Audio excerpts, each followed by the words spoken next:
Hola. Buen día. Buen Buenos día. días.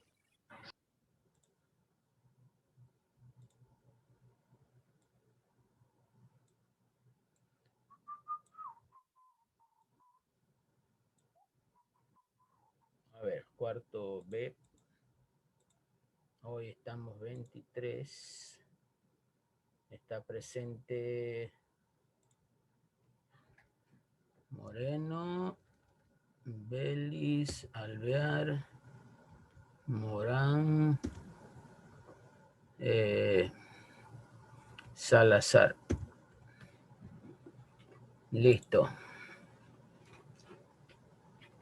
¿Qué pasa con el resto? Que no encontraban el link. Salía que no estaba conectado.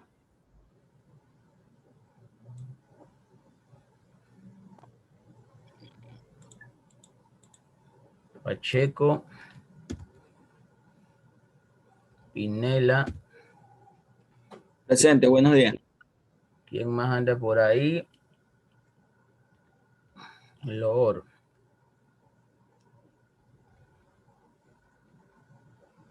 Loor. Mande.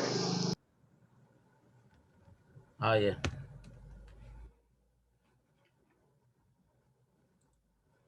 Entonces faltarían nomás 4. Los dos Sánchez, Odali y Anier.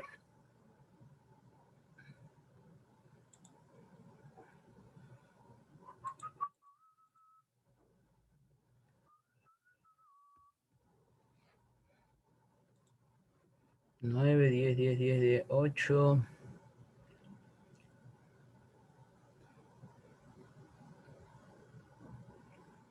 Ya, entonces estamos bien. Hoy se actualiza la página en lo que se refiere a la plataforma. Voy a subir información para la próxima semana hacer una evaluación, ¿no? Que va a ser tomada como una evaluación parcial. Aquí les muestro la tabla de calificaciones. ¿Cómo va a quedar? Ustedes son cuarto B. Ya les mandé los temas. Vamos a poner el 6 de agosto. De aquí hasta el 6 de agosto terminamos el programa. Hacemos una pequeña evaluación tipo aporte. Luego la exposición y el examen. Entonces aquí está la nota para la exposición en esta fila. Estoy mostrando... Ah, no. Disculpe. No se ve. Ya, aquí está la nota de la exposición.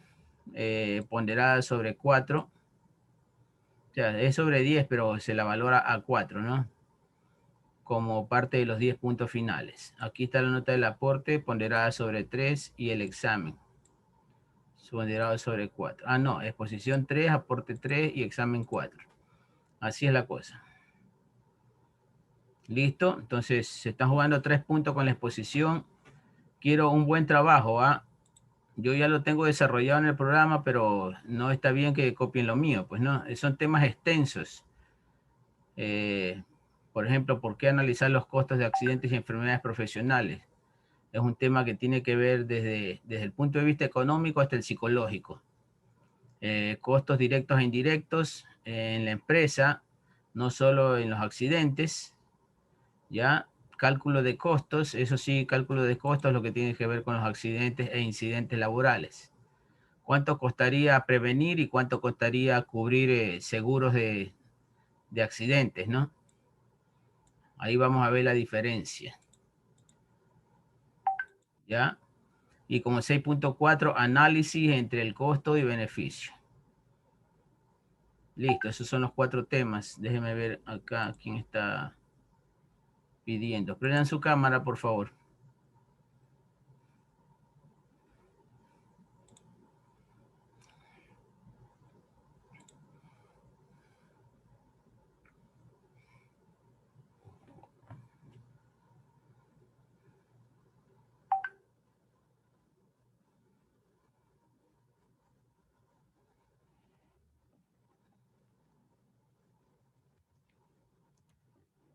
Listo, gracias.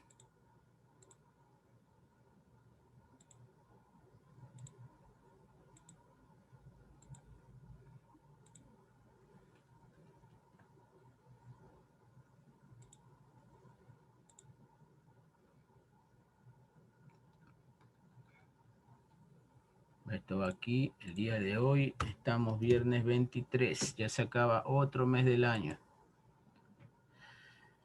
Bueno, dentro de lo que corresponde al programa, hemos avanzado bastante bien con ustedes, ya estamos en la unidad casi 5 de costos, que, digo,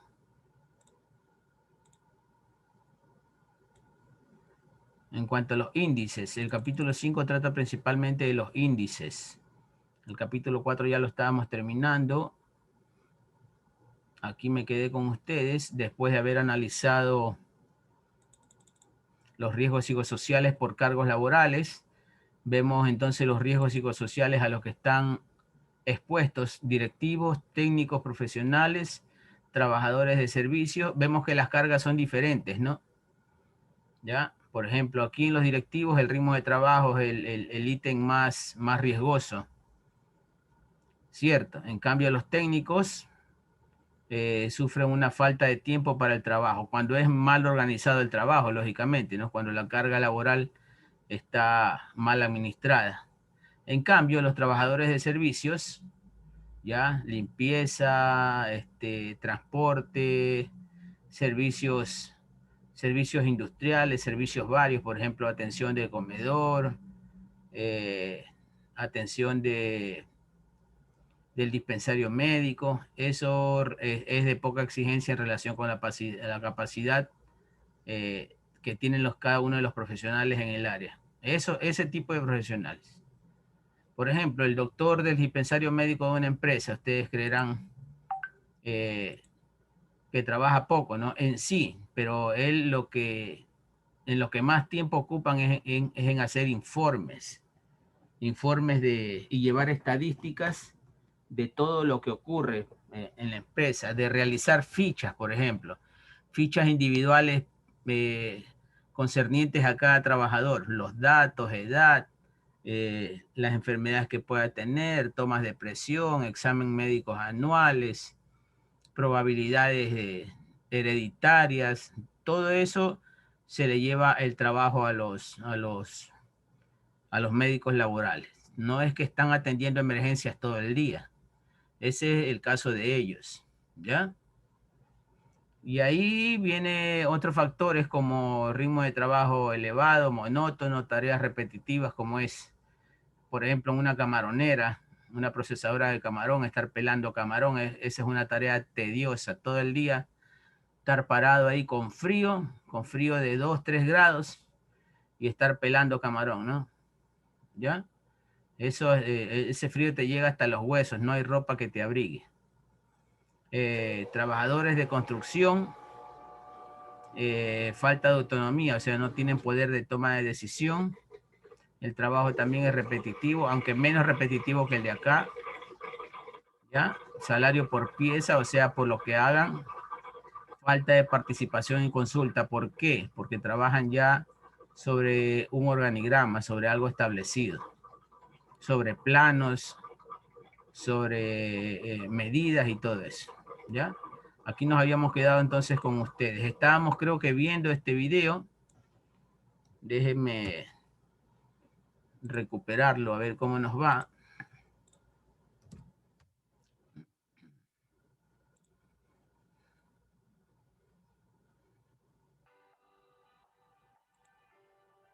El objeto de la seguridad y salud en el trabajo es proteger a la persona contra los riesgos relacionados con agentes físicos, químicos biológicos, mecánicos, eléctricos y los psicosociales derivados de la organización laboral que pueden afectar la salud individual y colectiva en los lugares de trabajo. Es responsabilidad de todos los empleadores identificar, evaluar e intervenir los factores psicosociales, que comprenden la identificación tanto de los positivos o protectores como de los factores de riesgo, con el fin de definir las acciones de intervención y así prevenir enfermedades asociadas al estrés laboral y promover el buen clima laboral y la productividad. prevenir posibles situaciones de acoso laboral y mejorar las relaciones en el trabajo. Así, los empleadores deben identificar los factores existentes en una empresa como por ejemplo, en la gestión organizacional, se debe tener en cuenta la administración del recurso humano y allí se observa el estilo de mando, las modalidades de pago y de contratación, la participación del trabajador en la empresa, la facilidad para acceder a capacitaciones, servicios de bienestar social, mecanismos de evaluación y desempeño y estrategias para el manejo de cambios que afecten a las personas. Otro factor contempla las formas de comunicación y el empleo de la tecnología. Es muy importante tener presente el ambiente de las relaciones y las formas de trabajo en equipo. Las condiciones de la tarea son muy importantes. Hace relación a la carga mental, el volumen de trabajo, el nivel de responsabilidad de cada trabajador y la carga emocional a la que están expuestas quienes trabajan atendiendo al público. Sector salud, en las oficinas de correspondencia o de servicios públicos. Esta carga va de la mano con la carga física que comprende el esfuerzo físico, la postura corporal, fuerza y movimiento en su labor. También existen unos factores psicosociales extralaborales que también debe evaluar el empleador de su trabajador con el fin de promover su bienestar. Conocer la utilización del tiempo libre, su entorno familiar y de amigos, e incluso de vivienda, y las demás situaciones que le permitan tener una idea clara de la situación de su trabajador. Un tercer factor que debe evaluar el empleador es el psicosocial individual. Debe tener información de las características de la personalidad del trabajador y cómo afronta situaciones del trabajo. Respecto a los efectos de estos factores de riesgo, se debe tener mucha atención a las estadísticas de morbilidad y mortalidad por accidente o enfermedad laboral y enfermedad común. Por último, el ausentismo, la rotación de personal y el rendimiento laboral. Recuerde que todos los factores psicosociales deben ser evaluados objetiva y subjetivamente. También, los empleadores deben actualizar anualmente toda la información discriminada por número de trabajadores, ocupación, sexo, edad y mantenerla a disposición del Ministerio del Trabajo. Los empleadores deben intervenir los factores de riesgo psicosocial. Para ello se tendrá en cuenta los siguientes criterios: compromiso de la gerencia y los trabajadores, la participación de los trabajadores, priorización de los factores identificados con riesgo más alto, realizar actividades educativas o formativas. Los programas que se lleven a cabo deben estar integrados a los de seguridad y salud en el trabajo de la empresa, así como al de mejoramiento continuo y de calidad de la empresa.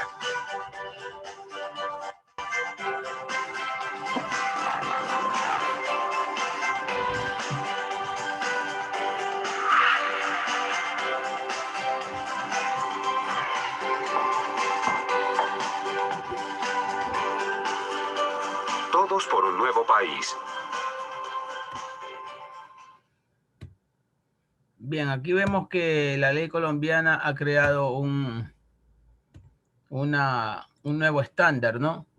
Pero hasta cierto punto no sería necesario, ya que todas estas disposiciones acerca de seguridad y salud en el trabajo están contempladas en la ley internacional de la OIT, de la Organización Internacional del Trabajo.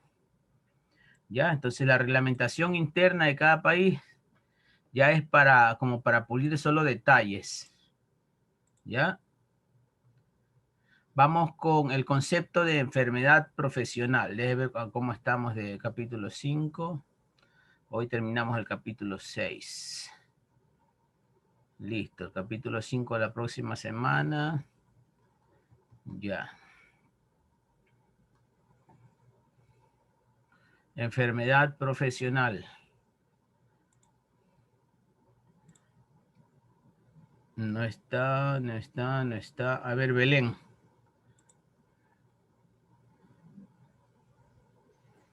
Enfermedad profesional. Enfermedad profesional es la descrita por la legislación en la lista oficial de enfermedades profesionales y aquellas otras que, sin estar específicamente tipificadas, se demuestra que tiene origen en la actividad profesional desarrollada.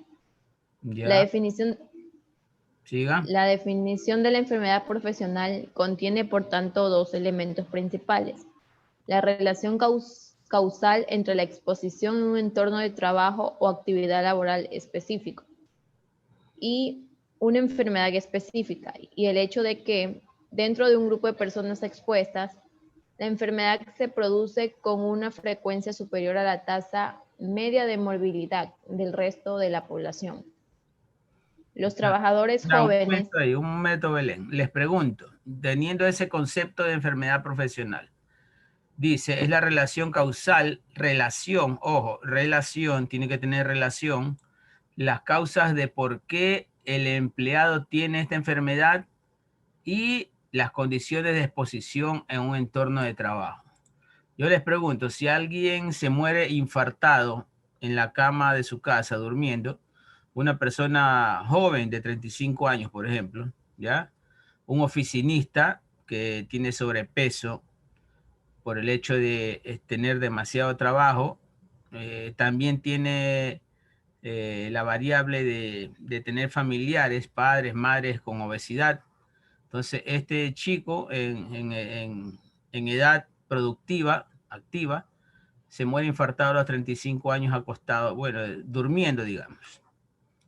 Ahí ustedes lo valorarían, esa enfermedad cardíaca, como enfermedad profesional o no.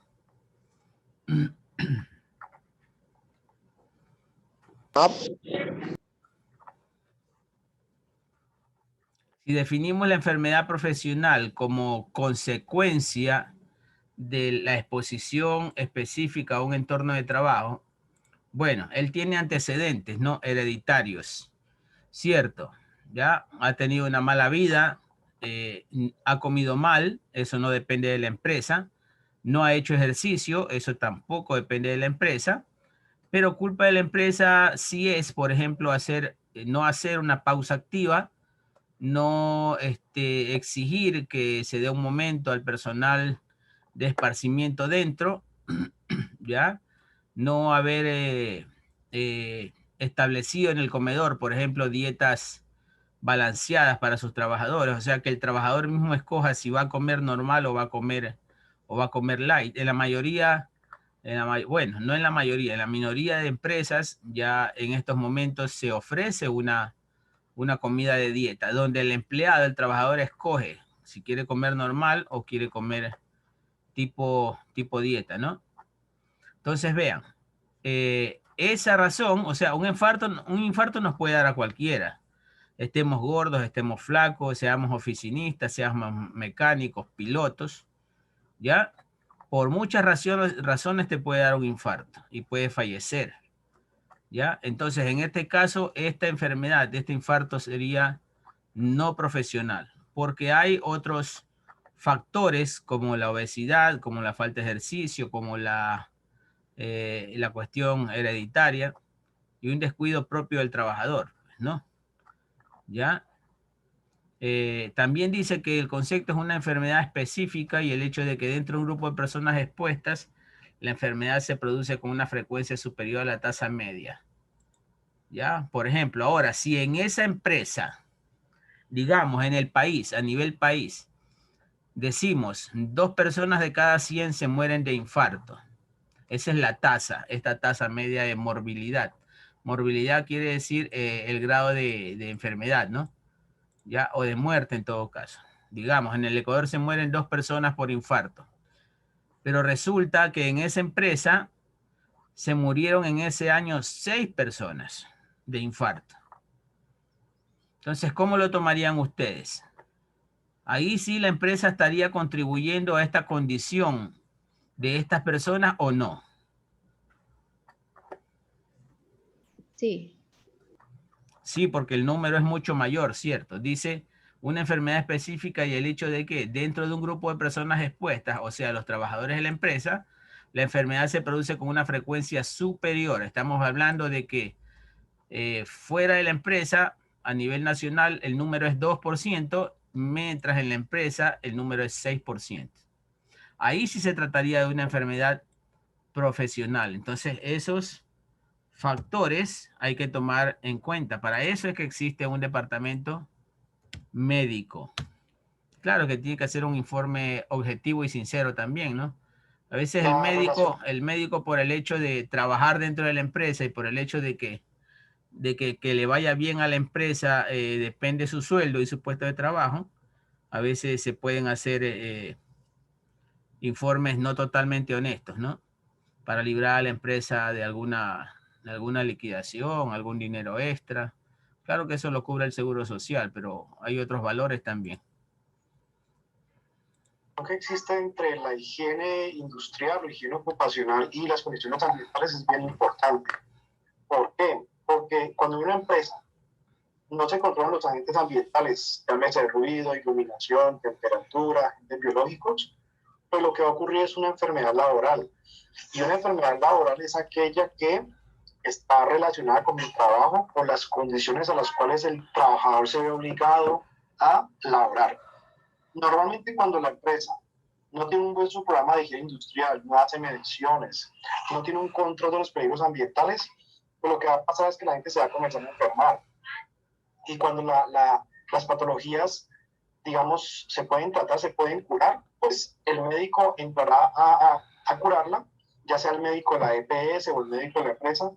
El problema es que si la parte ambiental no se mejora, no se arregla, pues las personas van a volver a entrar en esas enfermedades, irritación respiratoria, dermatitis, acumulación de polvo en los pulmones, etc. El problema es que hay otras enfermedades que son irreversibles. Además, las enfermedades se manifiestan con un lapso de tiempo muy largo muchas veces. Entonces, esto es lo que ocurre cuando las empresas no tienen un buen programa o su programa de higiene industrial, que es obligatorio. Todas las empresas deben tener un subprograma de higiene, un subprograma de seguridad, por ejemplo, un subprograma de medicina preventiva del trabajo. Incluso muchas deben tener un subprograma de ergonomía y de biomecánica. Entonces, eso es lo que ocurre normalmente en las empresas que no hay componentes preventivos, en donde no hay un seguimiento de la parte ambiental, donde no hay un seguimiento médico, donde no se corrige el ruido, donde no se corrigen los productos químicos, donde no se corrige la vibración o donde no se corrigen los productos peligrosos. La higiene lo que busca es que esto no ocurra, que el ambiente de trabajo sea sano y saludable para los trabajadores, para que finalmente no se enfermen. Y el objetivo de la higiene industrial es ese, es evitar que las personas se enfermen, evitar que adquieran una enfermedad laboral.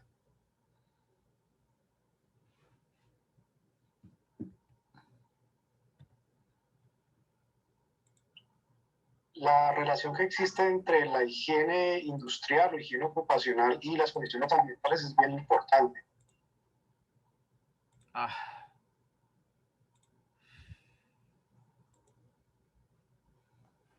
Ya, entonces, supongamos esta condición. Hay una persona de ya casi 60 años que tiene hipertensión y trabaja en la bodega de despacho de la empresa, una bodega general, ¿ya?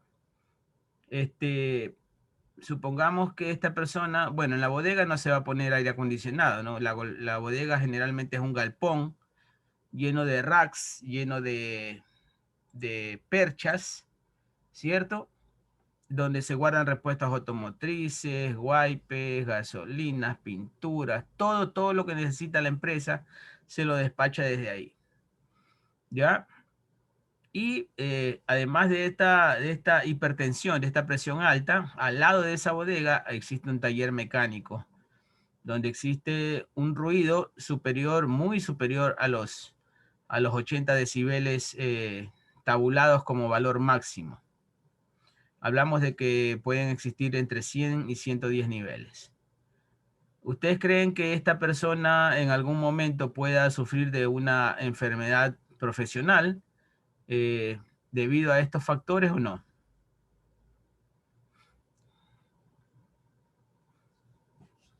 Hola. Voy a tomar lección. Hola. Sí, ingeniero. Se me fueron a desayunar. No. Ya, entonces si esta persona tiene esa condición de hipertensión, bajo esas condiciones no va a quedar más que esa enfermedad se va a ver agravada. Correcto. Déjenme ver, ya pasamos este video. Sí, ¿no? Este es el que acabamos de ver ahorita. Listo. Seguimos, Belén. Ok. Los trabajadores jóvenes con edades entre 15 y 24 años expuestos a factores de riesgo laboral, su estado de desarrollo físico, psicosocial, emocional, el nivel de educación, la competencia profesional y experiencia laboral pueden incrementar la incidencia de las enfermedades profesionales a corto y mediano plazo. A esto se suma el desconocimiento de sus derechos, responsabilidades y obligaciones en materia de salud en el trabajo, lo que les puede llevar a realizar tareas peligrosas, incrementando la incidencia de sufrir incidentes, lesiones e incapacidades laborales. En Ecuador, el Seguro General de Riesgos de Trabajo del Instituto Ecuatoriano de Seguridad Social es la entidad que dictamina el grado y tipo de incapacidad proveniente de los siniestros laborales ocurridos al trabajador y la determinación y la responsabilidad patronal al empleador. Listo, aquí les voy a topar una anécdota propia, ¿no? Existe el Seguro General de Riesgo de Trabajo, que tiene estas siglas. Este seguro es un adicional para accidentes laborales. O sea, si una persona sufre un cercenamiento, se cae y queda parapléjico, tiene un daño en la columna, por ejemplo, si se corta un brazo, si algo le pasa en una vista y se queda solo valiéndole un ojo, por ejemplo, ahí entra el Seguro General de Riesgos de Trabajo. ¿Cómo funciona? Ellos tienen sus peritos, investigadores, ingenieros industriales y a veces médicos también, que investigan ese accidente, las causas de ese accidente.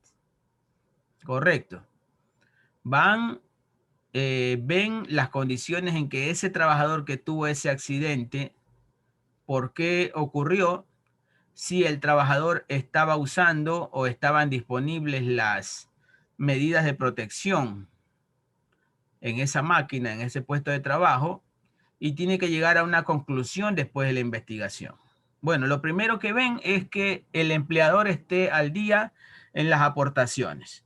Si el empleador no está al día, se fregó, mejor dicho. ¿Ya? Por ahí comienzan.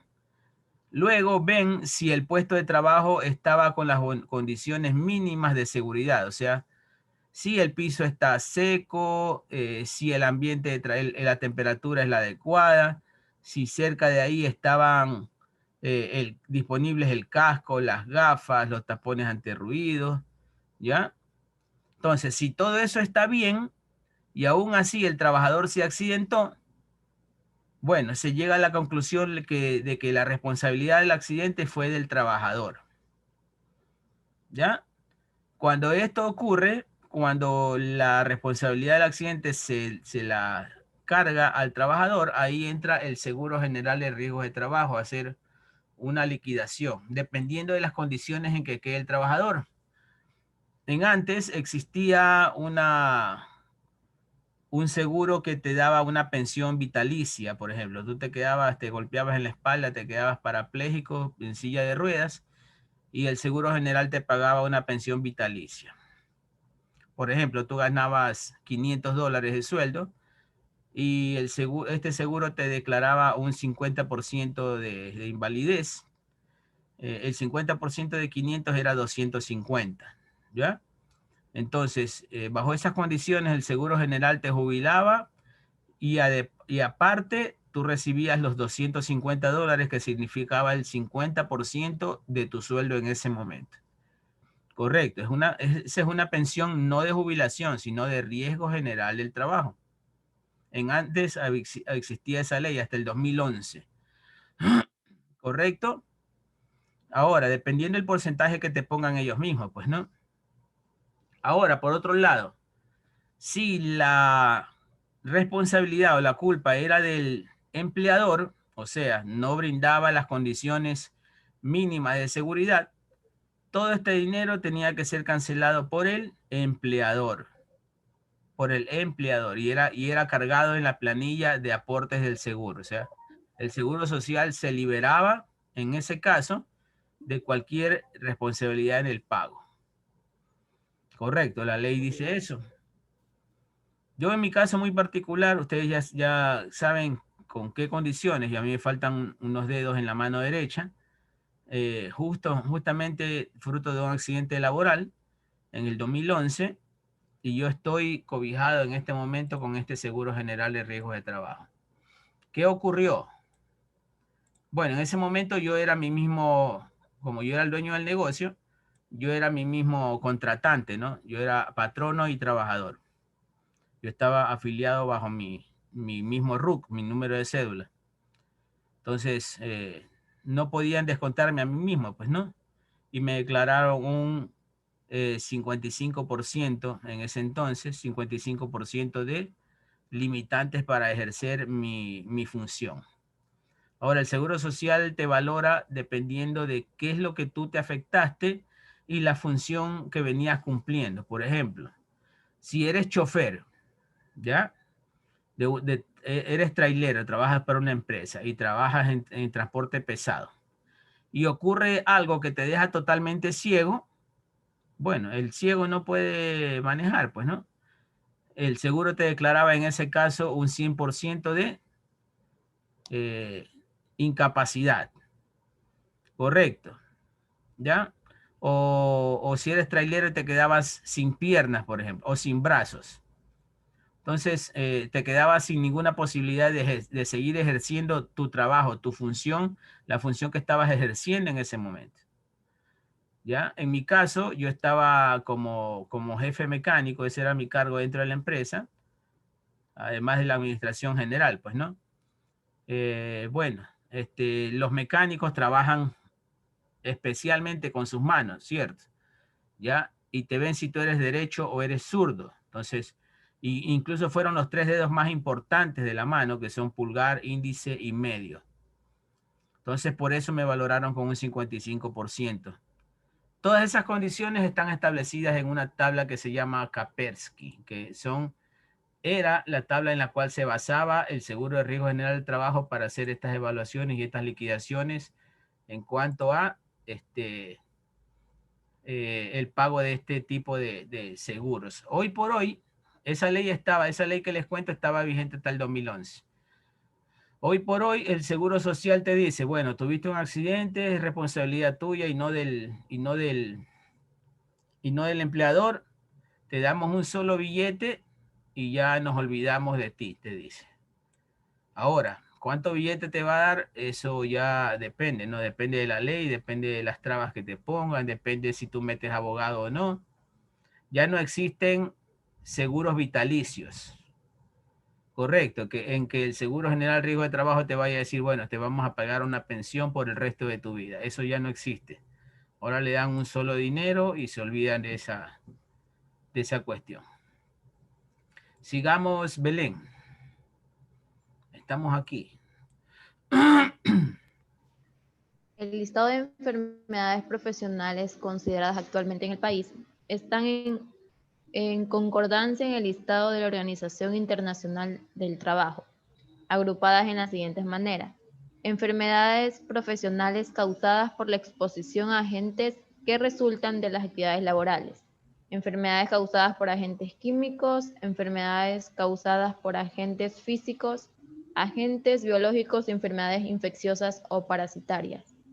Enfermedades profesionales según el órgano o sistema afectado. Enfermedades del sistema respiratorio, enfermedades de la piel, enfermedades del sistema osteomuscular, trastornos mentales y el comportamiento. Cáncer profesional, otras enfermedades. Ya. El CIE 11 recoge algunos diagnósticos de las enfermedades profesionales planteados por la Organización Internacional del Trabajo, lo cual facilitará una adecuada clasificación de las mismas. Ya, vamos a ver qué es el CIE 11, que es una codificación.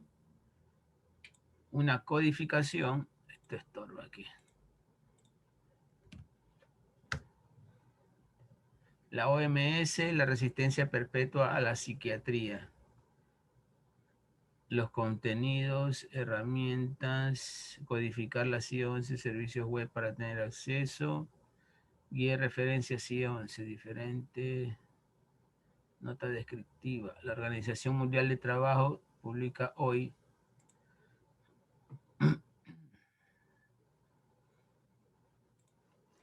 Aquí dice, la Organización Mundial de Trabajo publica hoy su nueva clasificación internacional de enfermedades, en este caso profesionales, ¿no? La CIE es un instrumento fundamental para identificar tendencias estadísticas de salud en todo el mundo, en lo que se refiere a enfermedades que resultan de desempeñar alguna actividad laboral. ¿Ya? Entonces la CIE 11 es la norma, la lista de enfermedades profesionales y sus causas. Correcto.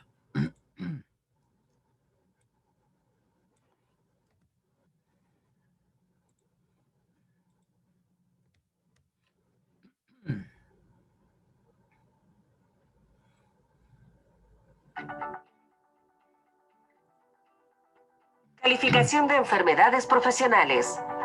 La ley número 16.744 establece que enfermedad profesional es la causada de una manera directa por el ejercicio de la profesión o del trabajo que realiza una persona y que le produzca incapacidad o muerte.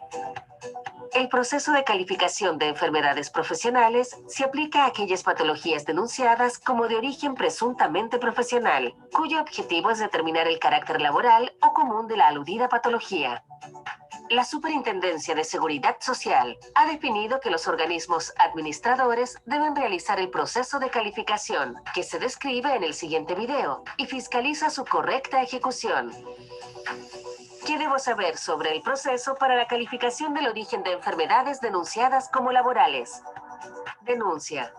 Si el trabajador presenta una dolencia de posible origen laboral, él o su empleador, médico tratante, familiares, pueden realizar la denuncia individual de enfermedad profesional en su mutualidad. Evaluación médica. En un plazo de 7 días, un médico examinará al trabajador y solicitará las evaluaciones clínicas y de las condiciones de trabajo. Para estudio de enfermedades musculoesqueléticas, se realizarán ecografías y radiografías. Para estudios de enfermedades de salud mental, se efectuarán evaluación con médico y psicólogo. Evaluación de las condiciones de trabajo. Para determinar la exposición a un agente de riesgo, se debe evaluar las condiciones de su trabajo. En el caso de enfermedades de salud mental, se realizarán entrevistas a otros trabajadores de la empresa. Comité de calificación. Un comité de calificación será el que realice la calificación de origen de la enfermedad en laboral o común, basándose en las evaluaciones clínicas y de las condiciones del trabajo, en un plazo de 30 días desde el ingreso del trabajador. Notificación a la empresa y trabajador. La entrega de los resultados se entrega en un plazo máximo de 3 días. El trabajador recibe el informe de comité, la resolución de la calificación y los informes de exámenes. La empresa recibe la resolución de la calificación. Apelación. El trabajador o la empresa pueden apelar a la resolución emitida por el comité de calificación con nuevos antecedentes en mutual en un plazo de 10 días hábiles desde la comunicación de la resolución, o puede apelar a la suceso en un plazo de 90 días. Prescripción de medidas inmediatas.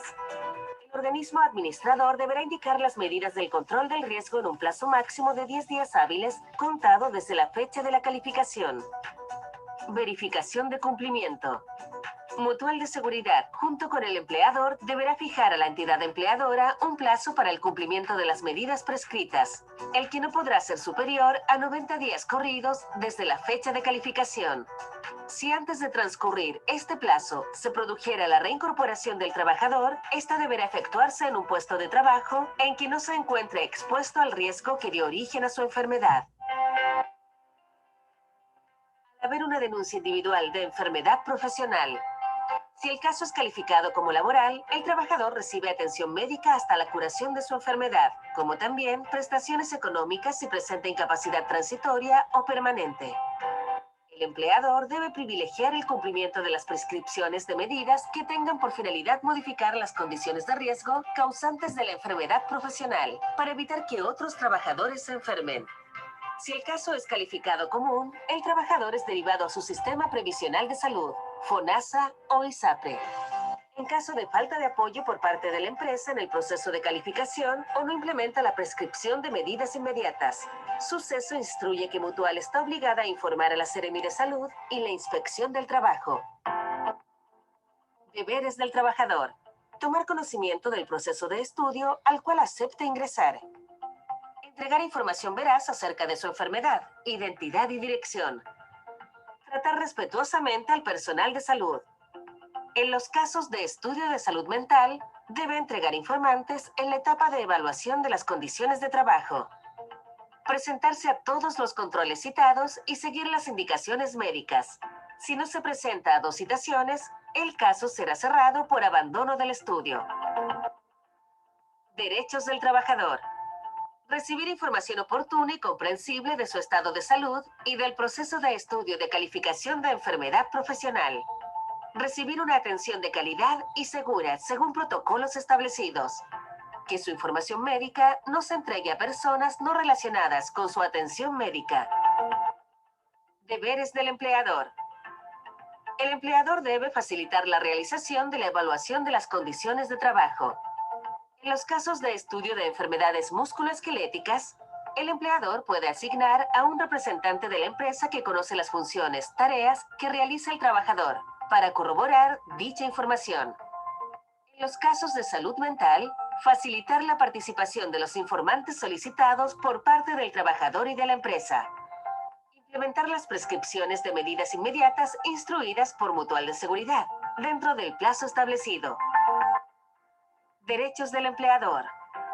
Participar activamente en la elaboración de las evaluaciones de condiciones de trabajo, entregando información adicional para su realización. El proceso está normado por la Superintendencia de Seguridad Social. Existen protocolos específicos para la calificación de las patologías de salud mental, musculoesqueléticas, dermatológicas y patologías de la voz, entre otros, los cuales indican las exigencias mínimas requeridas para el estudio y calificación de un caso.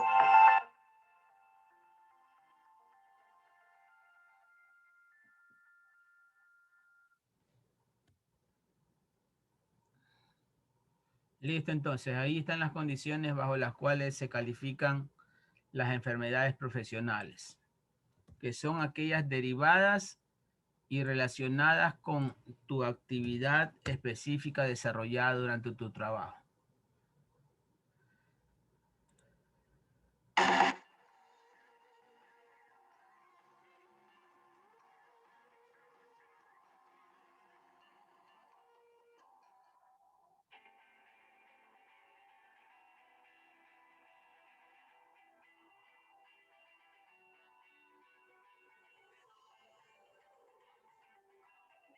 Este es uno de los pilares de los derechos sociales, el conjunto de principios que ayudan a mejorar las condiciones de vida y trabajo en la Unión Europea.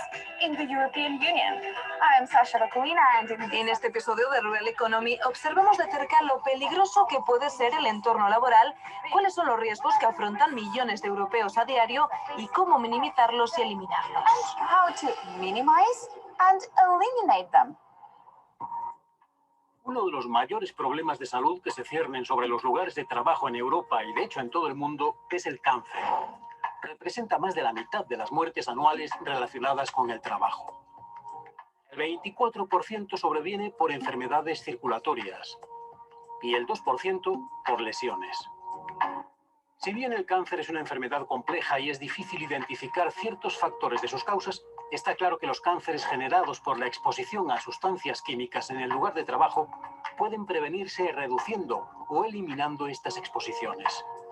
Con el fin de proteger mejor a más de 40 millones de trabajadores, la UE ha actualizado constantemente la legislación para abordar en conjunto 26 nuevas sustancias cancerígenas que pueden provocar cáncer en un organismo y sustancias mutagénicas que pueden cambiar el material genético de un organismo.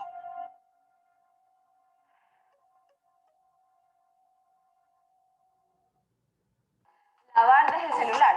Eso sí es fantástico.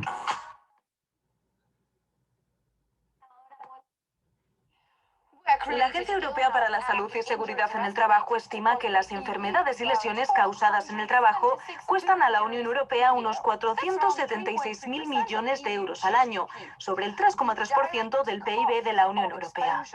Los costes directos de la exposición a agentes cancerígenos en el trabajo en toda Europa se estiman en 2.400 millones de euros al año. Fanny Gogue investigó cómo abordan este problema empresas de toda Europa.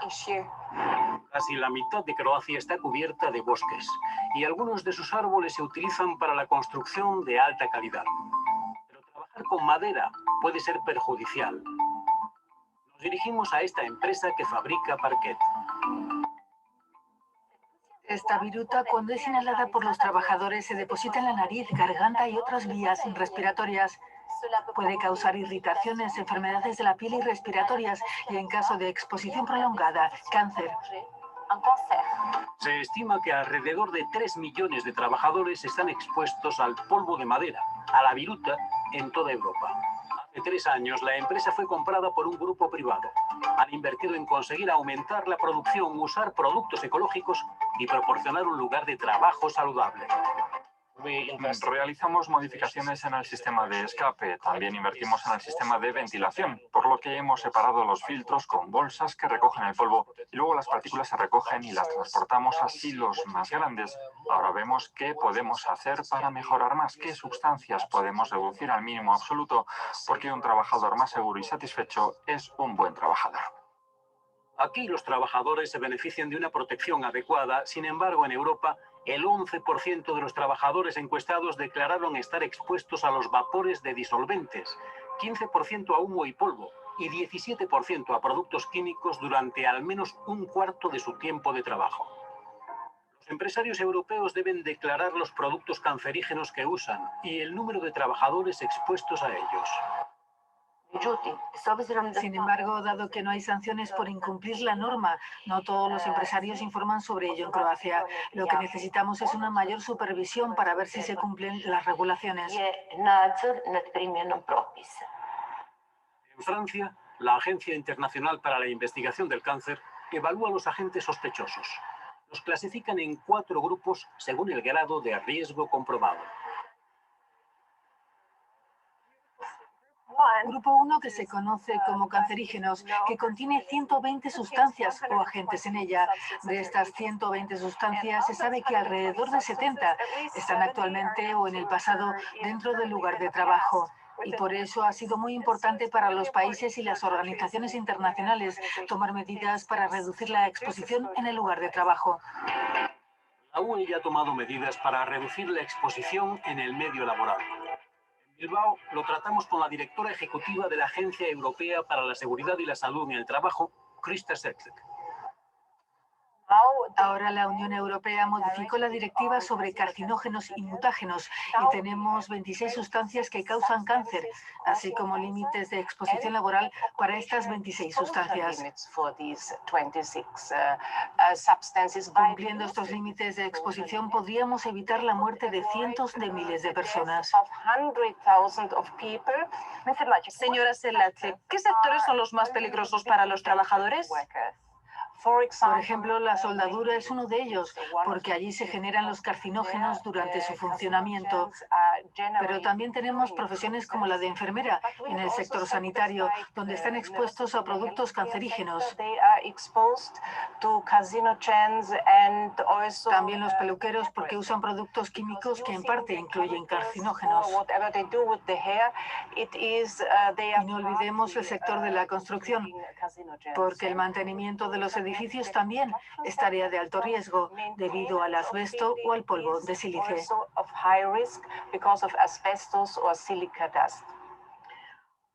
Las grandes empresas con mayor infraestructura están mejor preparadas para dar ejemplo y mostrar medidas preventivas cuando se trata de la salud y el cáncer ocupacional.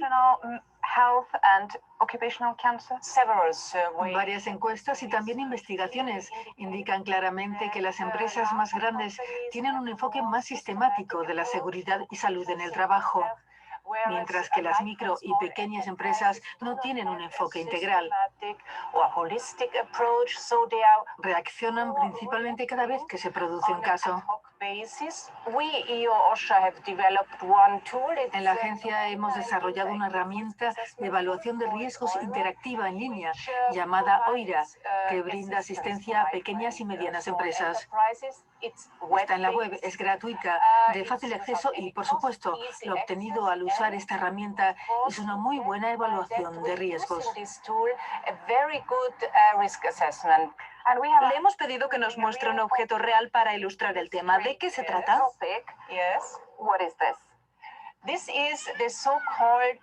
Esta es la casa del trabajo ideal. Puede ver que hay 4 pilares o 4 niveles muy importantes para mejorar la capacidad de trabajo de la gente. Esto es salud, es la base. Tenemos que ver la competencia y las capacidades, también los valores y el trabajo, por supuesto. Con todos estos componentes y todos estos elementos, la salud es la base de todo. Muchas gracias por la entrevista, gracias por vernos y hasta pronto.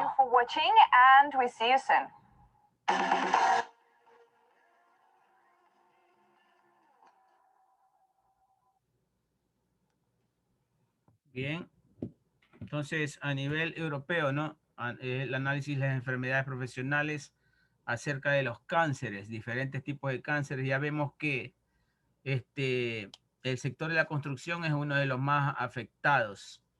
El polvo de yeso, el polvo de asbesto, también puede ser el sector automotriz. Si alguna vez a ustedes les toca estar cerca de gases de combustión, usen mascarilla, por favor, ¿sí?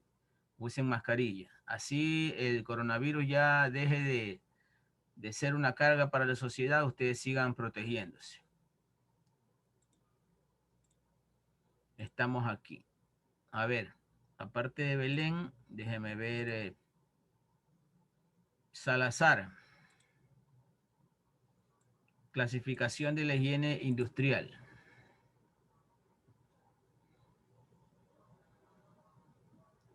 Salazar. Clasificación de la higiene industrial.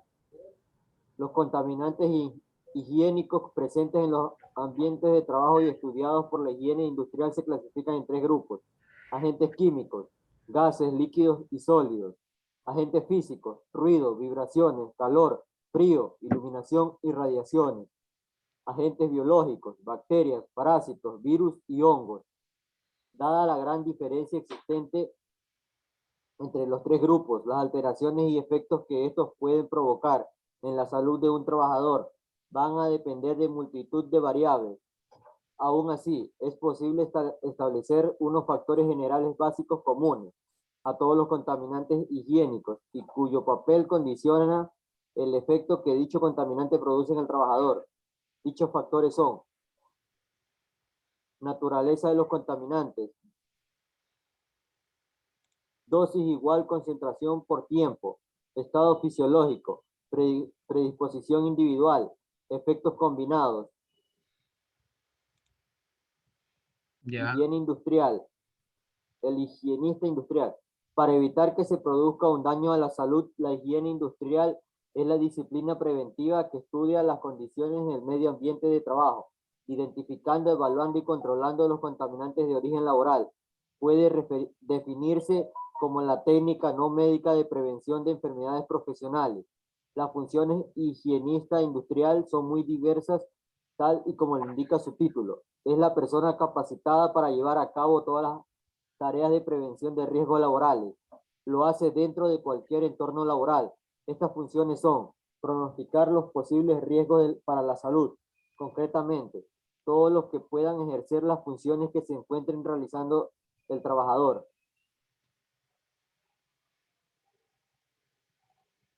Reconocer en el medio ambiente de trabajo la presencia de los elementos químicos, físicos o biológicos que representen riesgo para la salud. Supervisar la exposición del trabajador a agentes que representen un peligro para su seguridad. Elaborar y sugerir estrategias de control de riesgos.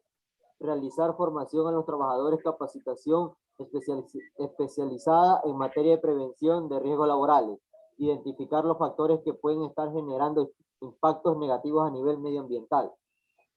Ya, entonces aquí tenemos una imagen acerca de un higienista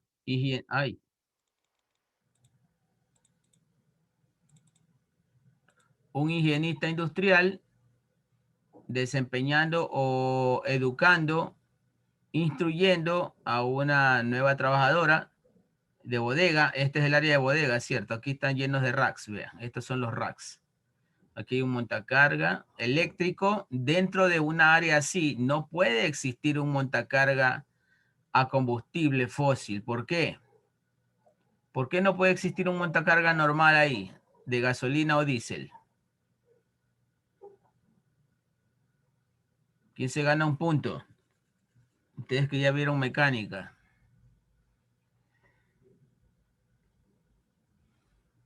Nadie. ¿Qué dijo, ingeniero? ¿Por qué no puede existir un montacarga o un vehículo de combustión interna ahí, dentro de esa área de bodega?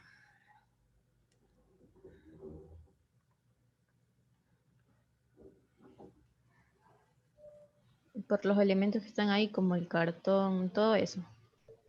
Porque son combustibles. No tanto por eso, porque la bodega es un lugar cerrado con techo. Y esos gases de combustión que causaría el montacarga no tendrían para dónde escapar.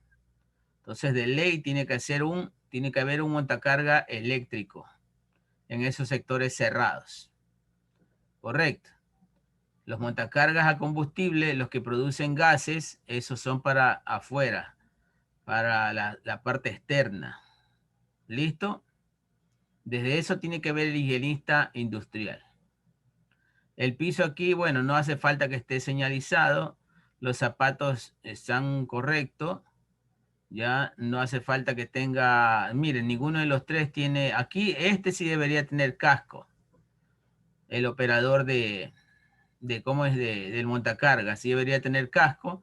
Orejeras no, porque el montacarga, como es eléctrico, no hace tanta bulla. Si el montacarga fuera diésel de motor de combustión, ahí sí le haría falta orejeras, tapones e incluso gafas. Listo, seguimos entonces. ¿Con quién estamos? Estábamos con...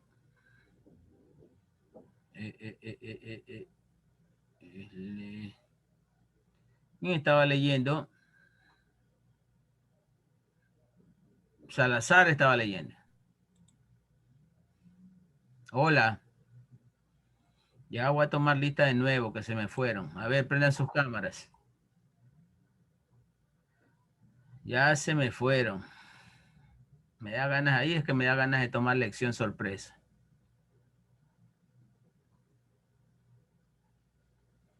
¿A dónde anda Salazar que estaba leyendo? ¿No se me escucha? ¿O sí? Sí, ingeniero. ¿Qué está pasando entonces? ¿No puedes ver Salazar la lectura?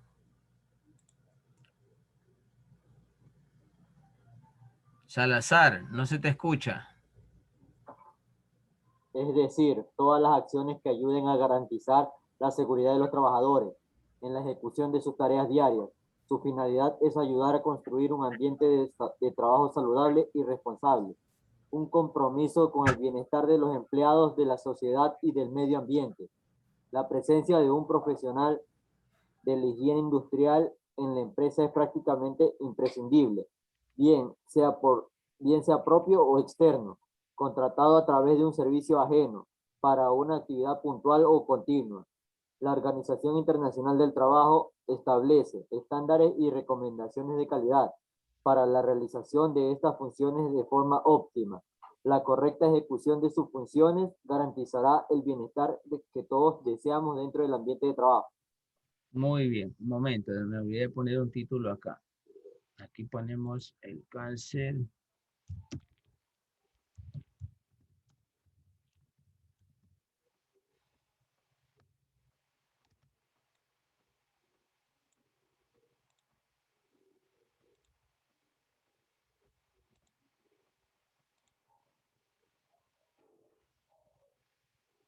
Ya, entonces estamos aquí, ¿no?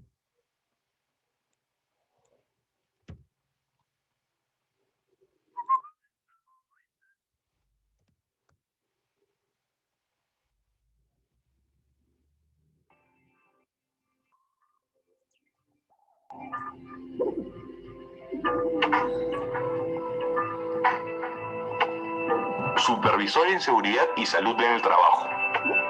Como en el fútbol, para que la estrategia de juego y por ende el marcador sean óptimos, se necesita un excelente entrenador. Él es quien mejor conoce la técnica, la táctica y al equipo en su conjunto. En la empresa, Para que los colaboradores operen segura y saludablemente, se necesita de un supervisor líder, que es quien mejor conoce los procesos, procedimientos, estándares y a su equipo de colaboradores. El entrenador sabe cuándo y en qué circunstancias asignar a cada jugador para que el equipo sea competitivo. El supervisor líder sabe balancear las distintas capacidades y conocimientos de sus colaboradores para que el equipo se desenvuelva óptimamente. El entrenador no solo sigue el juego, sino que se adelanta en perspectiva y orienta a los jugadores para responder al equipo contrincante, manteniendo el dominio del campo. Del supervisor líder depende que el desempeño colectivo del equipo sea seguro y saludable, y que cada uno ocupe su lugar y haga lo correcto en el momento preciso.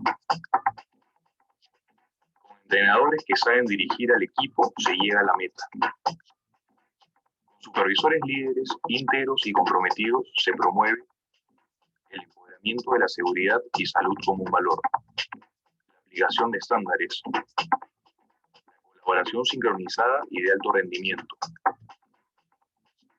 Y en su empresa, ¿qué tipo de supervisores quiere tener?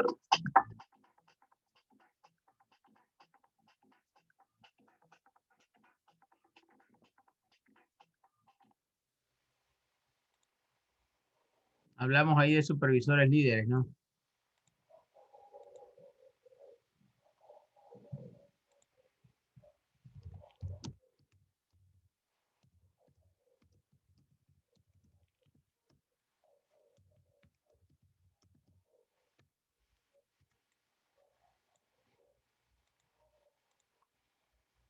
Ya, entonces vamos con la unidad 5. Déjeme ver la fecha. Estamos 23. 23, esta, la otra semana y el 6. Correcto, entonces vamos a tener 3 clases. Listo. Vamos a ver los índices estadísticos. Índices estadísticos en accidentabilidad. O sea, aquí sí entramos ya a los números. Correcto. ¿Qué es un índice? Un índice son los valores muestrales o generales de cómo se llevan las cuentas en cuanto a los accidentes e incidentes ocurridos en una determinada área. Puede ser en una empresa, puede ser en un sector de esta empresa, puede ser en un grupo de empresas, por ejemplo, el grupo Arca, ya que es dueño de algunas empresas, ¿no? Hablamos de Coca-Cola, hablamos de Inalexa, hablamos de Tony Yogur, hablamos de Plásticos Ecuatorianos. Esta compra se hizo más o menos en el 2011, 2012, algo así. Esa fuerte inversión, ¿ya? Por ejemplo, el grupo Vilaseca es dueño de Agrooficial, es dueño de Chivería, de Sembra, de una gran gama de empresas dedicadas a fabricar alimentos, a procesar alimentos. Entonces vamos con la unidad 5. ¿Está Anier presente? Sí, ingeniero. Entró atrasada Anier. ¿Ah?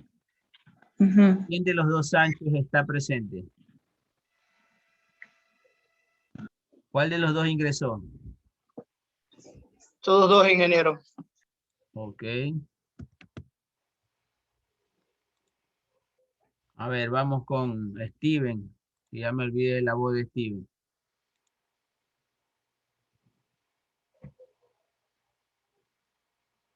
Lectura, Steven. Me dijiste todos dos. Sí, ingeniero. Lectura.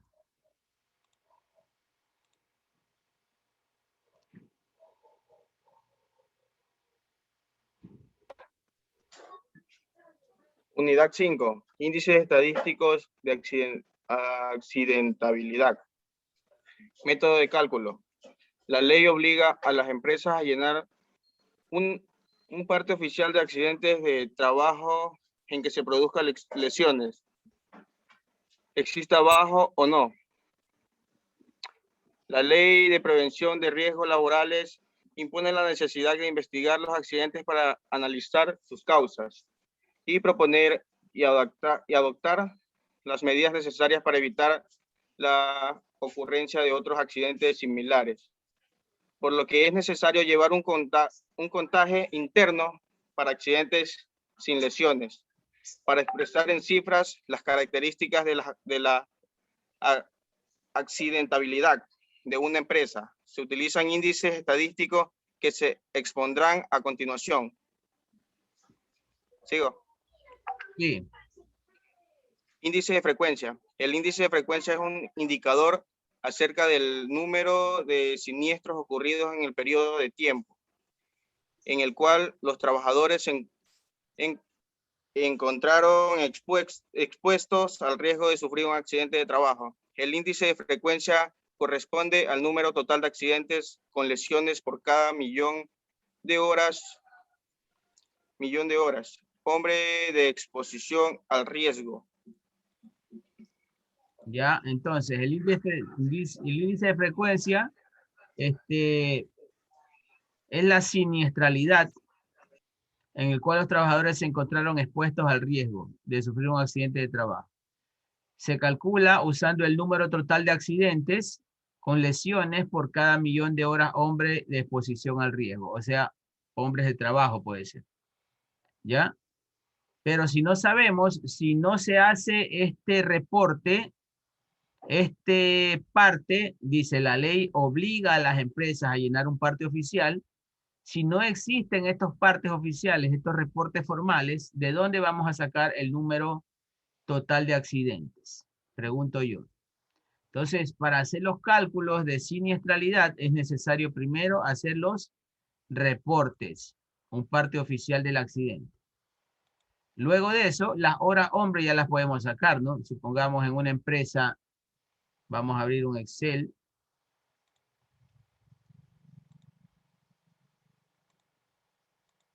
¿Cómo sacamos las horas hombres de exposición al riesgo? En una empresa trabajan 25 personas, ¿ya? 25 personas. Cada una de estas personas trabaja 8 horas diarias por 5 días a la semana, por 4 semanas al mes. ¿Cierto? Y por 12 meses al año. Entonces, ¿cuántas serían las horas hombre de esa empresa en un año? Aquí les ponemos personas que laboran en la empresa, ¿ya? Horas diarias. Horas día. Días a la semana. ¿Cierto? Semanas al mes. Y meses por año. Correcto. ¿Qué nos toca hacer aquí? Dividir, sumar, restar, multiplicar. ¿Qué tenemos que hacer para sacar el total? Pregunto.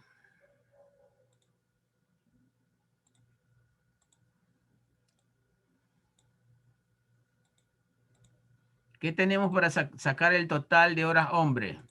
Aquí, en este caso. Tenemos que multiplicar estos valores, todos estos valores. Vamos a la calculadora. Están con toda la vagancia. Vamos a la calculadora y ponemos, ¿no? 25 por 8 por 5 por 4 por 12. Entonces, las horas de trabajo de todas esas personas de esa empresa en un año, en ese año, fueron de 48,000 horas hombre de trabajo. Esas son las horas en las cuales todas las personas estuvieron expuestas a ese riesgo. ¿Listo? 48,000 horas hombre. Entonces ahora nos vamos al cálculo de acá. Dice, Ahora, si en ese mismo año existieron 3 accidentes, nos vamos de nuevo al Excel. Ponemos números de accidentes. 3 accidentes. ¿Por cuánto era? Por la variable que es, ¿cuánto? Número de accidentes por 1 millón. Por 1 millón.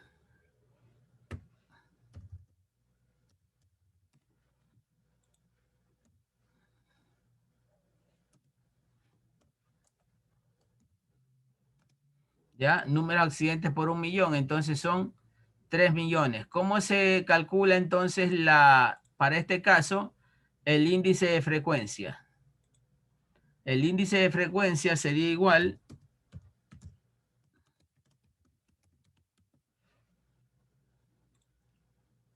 déjenme combinar esto aquí, combinar esto aquí, combinar esto acá, combinar esto acá. Pongo la línea.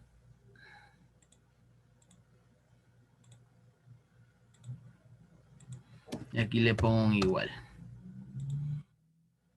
¿Listo? Entonces, el número de frecuencia sería igual a 3 por 1 millón, 3 millones. ¿Sobre cuánto? Sobre las 48.000 horas hombre a que estuvieron expuestas al riesgo esas personas. Eso nos da como resultado, ¿cuánto? 3 millones para 48.000. Nos vamos para acá, a la calculadora. Pilas con esto, que esto va en el examen, ¿ah? Nadie me está participando. 3 millones divididos para 48.000 horas hombre. 62.5.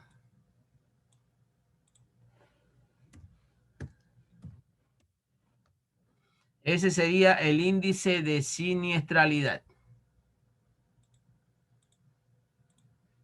¿Correcto?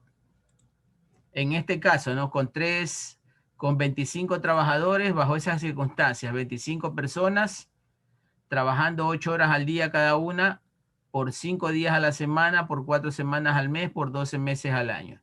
Son los valores estándar que se manejan, ¿no? ¿Ya? Vamos acá. Nota. No se tendrán en cuenta los accidentes de tipo in itinere. ¿Qué es un in itinere? Un punto les ofrezco ahí.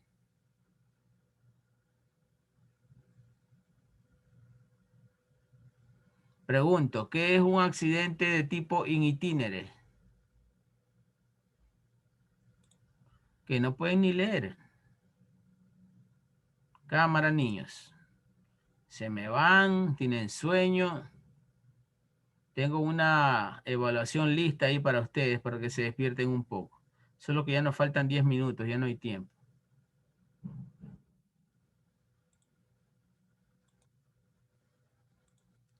¿Qué es accidente in itinere? Cuando un trabajador sale de su casa a las 7 de la mañana hacia su trabajo y va por la ruta que acostumbra a coger, o sea, rumbo a su trabajo. Si tiene un accidente en ese trayecto, a ese accidente se le llama in itinere. No está dentro de la empresa, pero está dentro del rango de tiempo y va directo a cumplir sus funciones.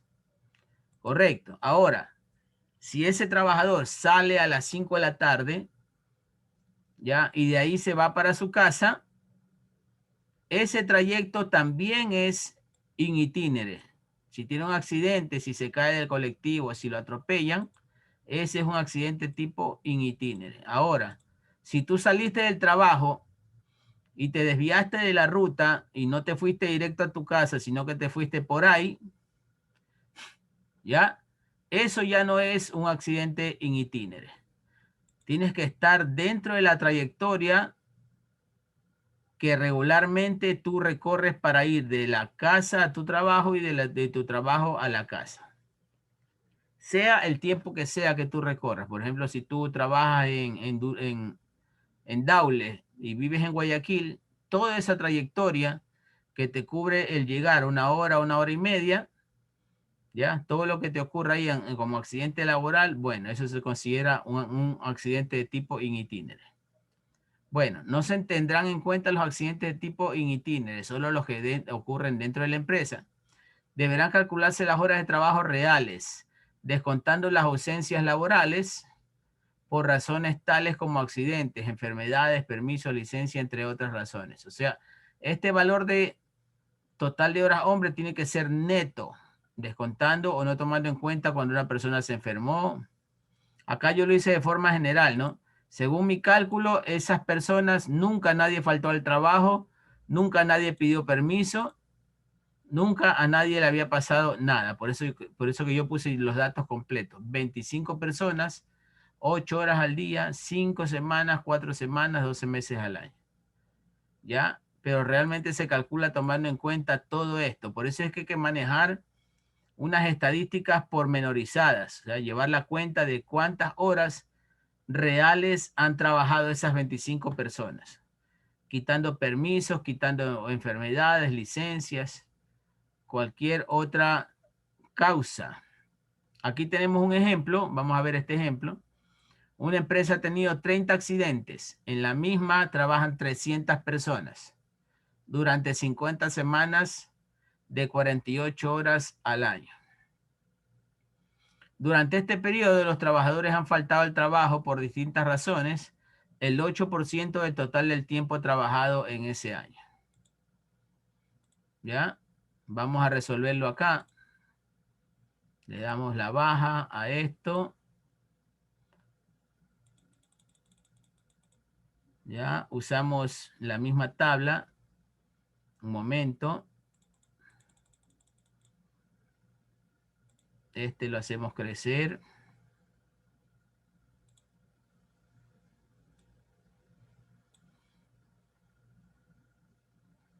¿Ya? Entonces, dice, una empresa ha tenido 30 accidentes. Vamos a reemplazar aquí. Número de accidentes en vez de 3 es 30. ¿Cierto? Listo. En la misma trabajan 300 personas. Aquí en personas, 300. ¿Ya? Durante 50 semanas. Aquí entonces borramos esto. Ah, no, sí, 8 horas al día está bien. 50 semanas al año. Borramos esto. Borramos esto. Y borramos esto. Y aquí ponemos en meses al año, semanas al año. Correcto. Y 300 personas durante 50 semanas, 48 de 48 horas. Entonces, aquí, 8 por 6, 48. Horas, semana ponemos aquí. Horas, semana, 48. Semanas al mes no hay, semanas al año sí hay. 50, ¿ya? Listo. Dice, durante este periodo los trabajadores han faltado al trabajo por distintas razones, 8% del total. Entonces vamos a multiplicar 300 por 48 por 50. Vamos a la calculadora.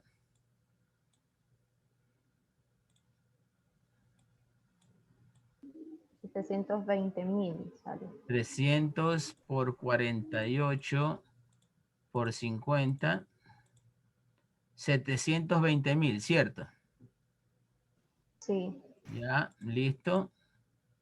Aquí tenemos 720,000 horas hombre.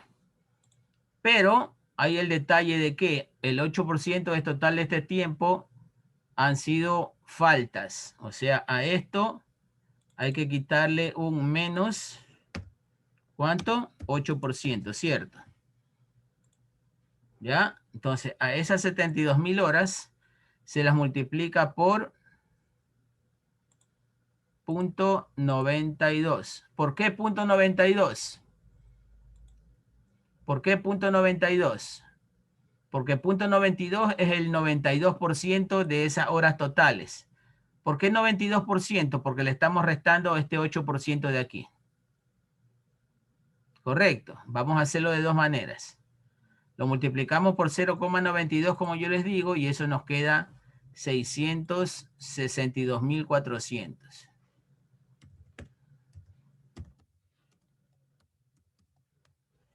¿Listo? Ahora, el otro camino era 720.000 horas hombre. 720.000 horas hombre. ¿Cuánto es el 8% de 720.000? Vamos a ver. 720.000 por 0.08. Tenemos que restarle 57.600. ¿Ya? Entonces, a los 720.000 menos 57.600. Igual 662.400. Sale el mismo resultado. ¿Correcto? Ese 662.400 iría acá.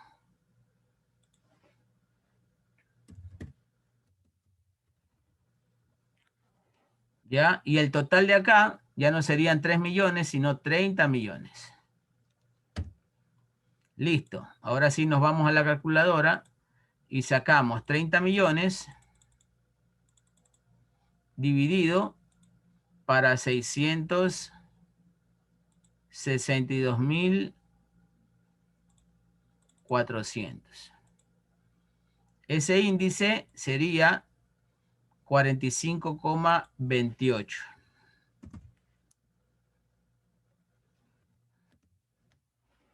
Sin unidades, ¿no? Es un índice. Los índices no llevan unidades. Correcto. Así es, niños, el cálculo de esto de aquí. Ojo que esta clase va a quedar grabada. ¿Listo? Entonces nos vamos a quedar aquí. Lo vamos a repetir ese ejercicio cuando regresemos.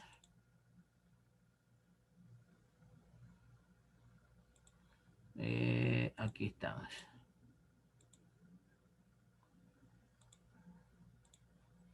Ya, listo, niños. Gracias. Sí les tomé la foto, ¿no? Nos vemos la próxima semana.